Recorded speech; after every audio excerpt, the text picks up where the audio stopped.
member, and he is also part of HOPEX, which stands for Homeless Outreach Program Integrated Care System.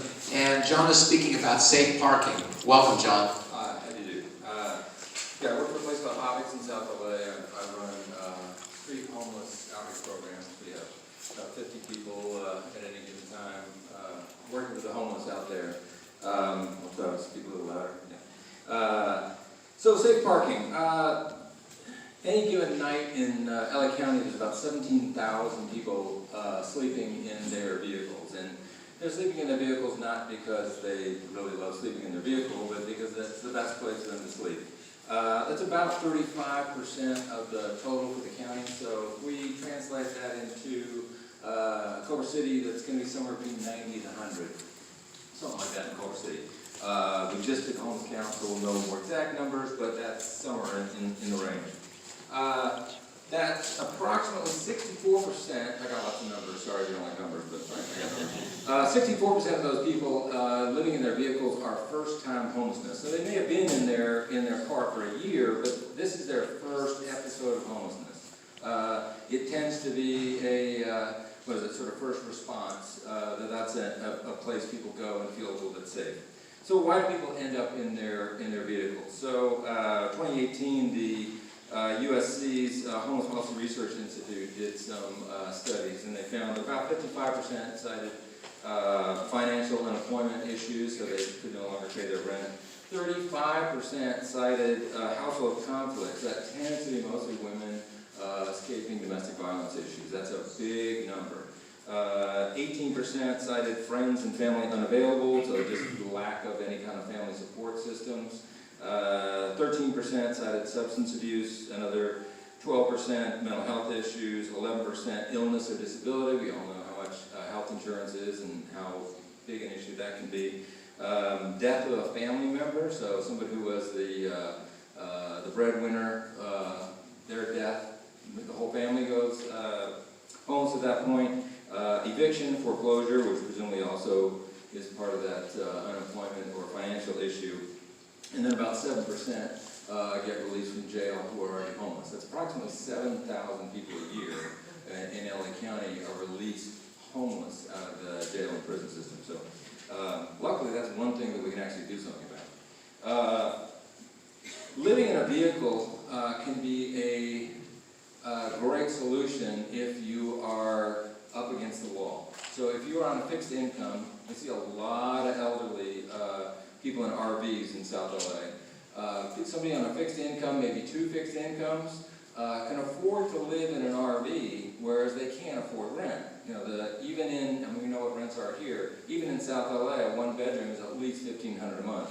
So if you're living on SSI at $820 a month, $830 a month, even with two, there's no way you can afford that. An RV, you can afford, you can manage that. You can have a cell phone, you can eat, you can do those sort of normal things. Most RV dwellers, as a consequence, don't really consider themselves to be homeless because they have somewhere to live. So, working with RV dwellers and people living even in vans and things, from the homeless outreach perspective, my perspective, which is trying to get people housed, trying to get people in the shelter, is hard work because they're doing okay.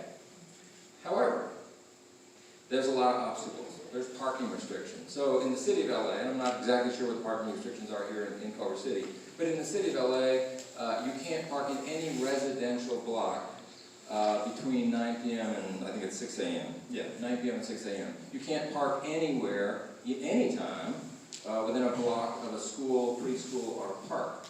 So that limits. So you're limited basically to industrial areas. Well, industrial areas tend to be fairly high crime areas. So there are people in the RVs and their vehicles tend to be pretty vulnerable. It's not, it's a dangerous thing.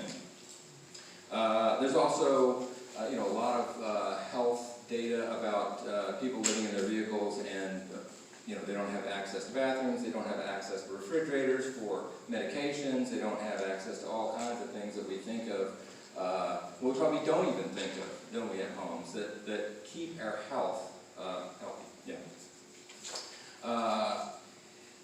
Let's see.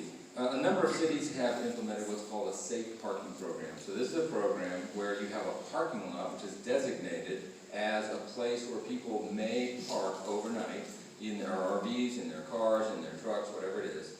Santa Barbara started in 2004, I believe it was, and they've been very successful over the years.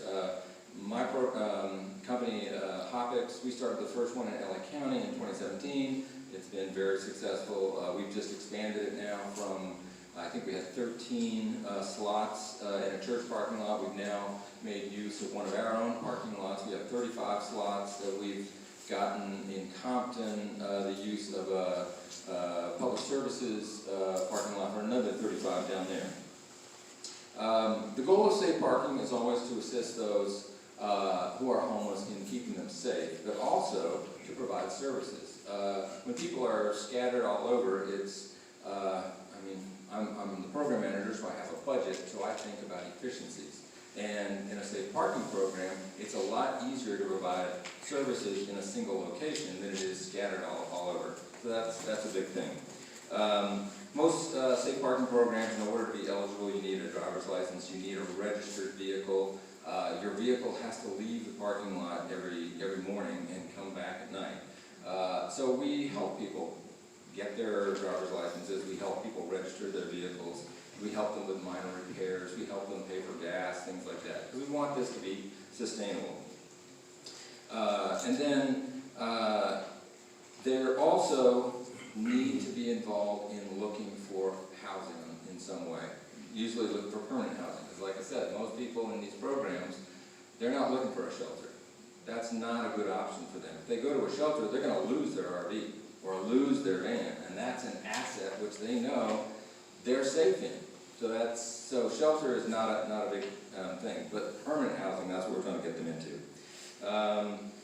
So we're trying to relocate them, also offer them job support if they need rehab, to offer rehab, mental health support, whatever it takes to try to get them in.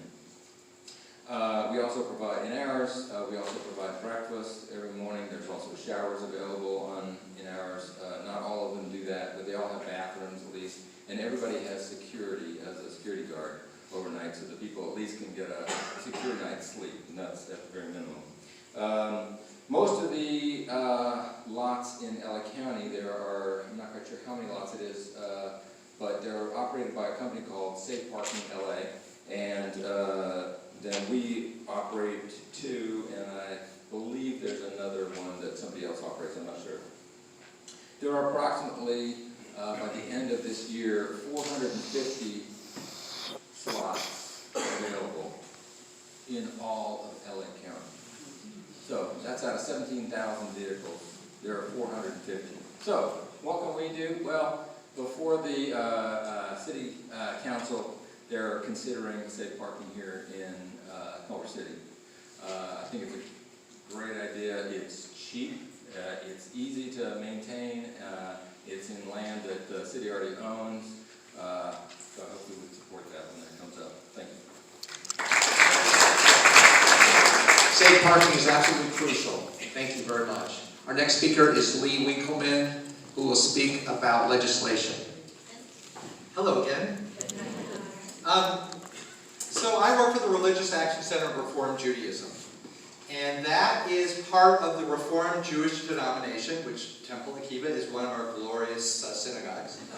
And so I work for the denomination. I get to work with synagogues. We have 100 synagogues in California. We have 150,000 Reformed Jews. We believe deeply in that our teaching means that we need to work to make our world better. And we as Jews have a historical relationship to homelessness, right? We every year tell the story about wandering through the desert for 40 years. And we were living in these makeshift shacks that are not that different than where we see homeless people living today, right? And every year in the fall, during our holiday of Sukkot, we build these kind of shacks in our houses and we eat our meals there. Some people even sleep in them because we remember what it was like to be a rootless, homeless people. And this is something that's deeply in our historical DNA, it's in the stories we tell ourselves, so it's something we as Jews care about. Right? This is an issue that I have worked on a long time. I was just thinking about it, back in 1986. I started as a young organizer and doing tenant organizing in a working class town outside of Boston called Malden. And I would go door to door and I would talk to tenants that were living in horrible conditions, that were facing evictions, and I would teach them the rights and I would help them get together and fight for them. And I did that for several years. Then I worked for other groups that were trying to build affordable housing, build more affordable housing. So I've been working on these housing issues for 33 years. I'm young because I started when I was -4, so I'm only like 29 now. But here's the thing, I'm very proud of all the things I did, trying to get tenant protections, trying to build more affordable housing, trying to connect homeless people to housing. Like, that's really important work, but I've been doing it 33 years, and we know that if you keep doing the same thing, and you expect a different result, like, that's the definition of insanity, right? So, we need to do something different now to get at the root causes of homelessness and the housing affordability crisis. And the great thing is, the positive thing is, there's widespread recognition that these two crises have gotten so serious in California, and the governor has said it's his #1 issue that he wants to work on, and everybody everywhere realizes the problem. The problem is, the challenges of really getting at the root causes. We can do things, as I've done for 33 years, to try and help some homeless families, and that's essential, because the crisis is so immediate. People need immediate help. But we also need to do something to get beyond that and solve the problem.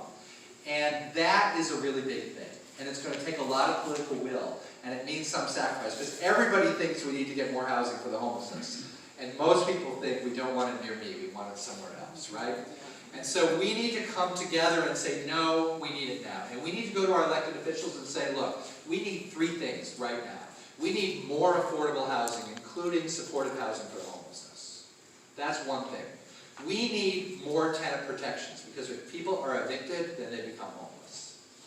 And we need more market rate housing. We need millions of units of housing, because there's an absolute shortage now. And that drives this crisis, right? There's a shortage of housing at every level. So rich people move into more middle-income neighborhoods because it's too expensive, or there isn't enough housing in the rich neighborhoods. The middle-income people move to poor neighborhoods. And then because there's no room in the middle-income neighborhoods, the poor people are driven out. They have nowhere to go. They become homeless, right? It's this cycle. And the larger economy, the shortage of housing is driving it. So that is a solution. We, as RAC California, are meeting with the governor. We are meeting with our legislators to try and say, you need to take big action. And we encourage you all to join us. We are in the process now of researching what are the opportunities in this legislative year.